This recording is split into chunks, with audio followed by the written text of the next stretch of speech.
போர் அமைதி பேச்சுவார்த்தையில் தொடரும் முட்டுக்கட்டை. அமெரிக்காவுக்கு ஈரான் கண்டிஷன்கள் என்னென்ன? அமெரிக்காவின் மிரட்டலுக்கு ஈரான் பதிலடி. ஐக்கிய அரபு எமிரேட்ஸ் அதிபரை ஏன் அஜித் தோவல் சந்தித்தார்? அமலுக்கு வருகிறதா ரஷ்யா இந்தியா இடையிலான ரெலோ ஒப்பந்தம்? இந்தியாவுக்கு என்ன நன்மைகள்? பார்க்கலாம் இந்த வீடியோவில்.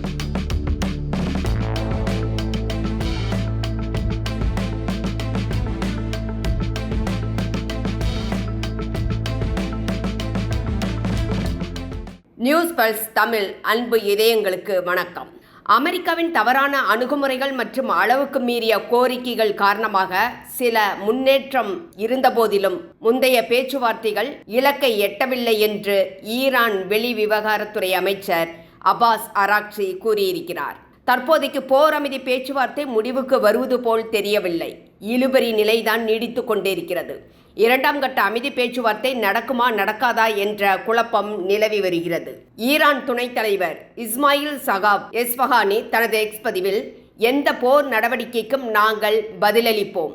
எங்கள் கட்டமைப்புகளில் ஏதாவது ஒன்றுக்கு சேதம் ஏற்பட்டால் தாக்குதலை நடத்தும் நாடுகளில் 4 மடங்கு சேதத்தை ஏற்படுத்துவோம் என்று தெரிவித்துள்ளார். இவர் கூறுவது என்னவென்றால், ஒரு கிணறு என்பது 4 கிணறாக எடுத்துக்கொள்ளப்படும் என்று விளக்கமளித்திருக்கிறார். போர் அமைதி பேச்சை தொடர அமெரிக்காவுக்கு ஈரான் 3 பரிந்துரைகளை அளித்துள்ளது. இந்த போரை அமெரிக்கா இஸ்ரேல் முழுமையாக முடிவுக்கு கொண்டு வந்து எதிர்காலத்தில் ஈரான் மற்றும் லெபனான் மீது எந்த நடவடிக்கையும் எடுக்கப்பட மாட்டாது என்பதற்கு உத்தரவாதம் அளிக்க வேண்டும். போரை முடிக்க 3 கட்டங்களாக ஒரு திட்டம் முன்வைக்கப்பட்டுள்ளது. முதல் கட்டத்தில் போர் நிறுத்தம் ஒப்பந்தம் ஏற்படுத்துதல். இரண்டாம் கட்டத்தில் முதல் ஒப்பந்தம் ஏற்கும் பட்சத்தில் ஹார்மோஸ் நீரிணை மேலாண்மை மற்றும் கட்டுப்பாடு குறித்து விவாதிக்கப்படும். மூன்றாவது கட்டத்தில் ஈரான் அணுத்திட்டம் குறித்த பேச்சுவார்த்தைக்கு தயாராகும் என்று தெரிவித்துள்ளது. அமெரிக்கா நீண்ட காலமாக ஈரானிடம் யுரேனியம் செறிவூட்டலை நிறுத்த வேண்டும் என்றும் அணு கையிருப்பை கைவிட வேண்டும் என்றும் கோருகிறது. ஆனால் இதை ஈரான் இதுவரை ஏற்றுக்கொள்ளவில்லை. இந்த நிலையில்தான் வேகமாக இந்தியாவும் ரஷ்யாவும் தங்களது காய்களை நகர்த்தியுள்ளன. மற்றொரு சம்பவமாக இந்தியாவின் கூட்டு நாடான ஐக்கிய அரபு எமிரேட்ஸ் அதிபர் முகமது பின் சயீத் அல் நஹ்யானை இந்திய தேசிய பாதுகாப்பு ஆலோசகர் அஜித் தோவல் நேரில் சந்தித்து பேசினார். இந்த சந்திப்பு மிகவும் முக்கியமானதாக பார்க்கப்படுகிறது. காரணம், ஐக்கிய அரபு எமிரேட்ஸ் இந்தியாவுடன் நெருக்கமாக இருக்கிறது. இவர்களது சந்திப்பில் மத்திய கிழக்கு பாதுகாப்பு, எண்ணெய் வர்த்தகம், ஹார்மோஸ் நீரிணை குறித்து பேசப்பட்டது. இதையடுத்து இந்தியா ரஷ்யாவுக்கு இடையே கடந்த ஆண்டு ரெலோஸ் இராணுவ ஒப்பந்தம் கையெழுத்தானது. இந்த ஒப்பந்தம் தற்போது அமலுக்கு வருகிறது. இதன் மூலம் இரு நாடுகளும் ஒருவரது நாட்டில் மற்றொருவர் 3000 படையினரை, 10 போர் விமானங்களை மற்றும் 5 போர் கப்பல்களை நிறுத்த அனுமதிக்கிறது. இந்த ஒப்பந்தம் உலகம் முழுவதும் கவனம் பெற்றுள்ளது. ரெலோஸ் ஒப்பந்தம் என்ன என்றால் பார்க்கலாம். இந்தியா மற்றும் ரஷ்யாவின் தரைப்படை, கடற்படை மற்றும் வான்படை ஒருவரது இராணுவ தளங்கள், துறைமுகங்கள் மற்றும் விமான நிலையங்களை மற்றொருவர் பயன்படுத்தலாம். எரிபொருள், உணவு, பராமரிப்பு சேவைகள், உதிரி பாகங்கள் போன்ற லாஜிஸ்டிக்ஸ் வசதிகளை பரஸ்பரம் பகிர்ந்து கொள்ளலாம். இந்த ஒப்பந்தம் மூலம் இந்தியாவுக்கு ரஷ்யாவின் ஆர்க்டிக் பகுதியில் உள்ள துறைமுகங்கள், குறிப்பாக முர்மான்ஸ்க் மற்றும் விளாடிவோஸ்டாக் அணுகும் வாய்ப்பு கிடைக்கிறது. உலகளாவிய இராணுவ அணுகலும் வலுப்படுகிறது. பிரதமர் நரேந்திர மோடி மற்றும் ரஷ்ய அதிபர் விளாடிமிர் புட்டின் ஆகியோர் இந்த ரெலோஸ் ஒப்பந்தத்தின் மூலம் உலகிற்கு சில முக்கியமான செய்திகளை அனுப்புகின்றனர். இந்தியா ரஷ்யா உறவு இன்னும் வலுவாக உள்ளது என்பதை முதலில் வெளிப்படுத்தியுள்ளனர். இந்த ஒப்பந்தத்தின் முக்கிய விளைவுகள், இந்திய பெருங்கடல் பகுதியில் கோல்டு வார் காலத்தில் இருந்தது போன்று ரஷ்யாவின் நிலையான இராணுவ இருப்பு மீண்டும் உருவாகிறது. இந்தியா விரும்பினால் ரஷ்யாவின் கிழக்கு மற்றும் ஆர்க்டிக் பகுதிகளில் முன்பு எப்போதும் இல்லாத அளவுக்கு நிரந்தர இராணுவ அணுகலை பெற முடியும். இதனால் இந்தியா ரஷ்யா உறவில் பிளவு ஏற்பட்டதாக கூறப்படும் செய்திகள் அனைத்திலும் முற்றிலும் போலியானவை என்பது தெளிவாகிறது. ரஷ்யா சீனாவை முழுமையாக சார்ந்திருக்க விரும்பவில்லை. ரஷ்யாவின் கிழக்கு பகுதியில் இந்தியாவின் இராணுவ இருப்பு என்பது பெய்ஜிங்கிற்கு எதிரான ஒரு முக்கியமான பாதுகாப்பாக டெல்லிக்கு இருக்கிறது. மாஸ்கோ தனது நிலப்பரப்பை அடுத்த நாடுகளின் மீதான தாக்குதலுக்கு அனுமதிக்க வாய்ப்பு குறைவுதான். இருந்தாலும் இதன் மூலம் உலகிற்கு ஒரு தெளிவான செய்தி சொல்லப்படுகிறது. சீனாவை ரஷ்யா அதிகமாக சார்ந்திருப்பதை விரும்பவில்லை என்பதுதான். இரண்டாவது, ஜப்பான், தென்கொரியா, தைவான் முதலீடுகளுக்கான வாய்ப்பு. ரஷ்யா மற்றும் அமெரிக்கா இடையே நடைபெறும் புதிய சமரச பேச்சுவார்த்தைகள் காரணமாக உக்ரைன் உடனான மோதல் முடிந்த பிறகு பொருளாதார தடைகளை நீக்குவதற்கான வாய்ப்புகள் அதிகமாக இருக்கிறது. இதன் விளைவாக வளங்கள் மிகுந்த ரஷ்யாவில் ஜப்பான், தென்கொரியா, தைவான் ஆகிய நாடுகள் பெரிய அளவில் முதலீடுகள் செய்ய வாய்ப்பு உள்ளது.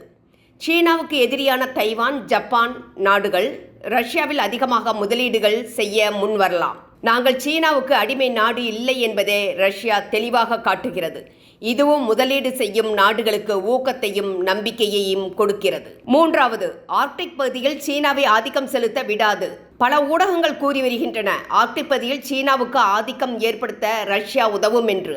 அதனால் நேட்டோ நாடுகள் இந்த பகுதியில் இராணுவ மயமாக்கல் அவசியம் என்று கருதின. தற்போது ரெலோஸ் ஒப்பந்தத்திற்கு பிறகு இது முழுமையாக உடைக்கப்படுகிறது.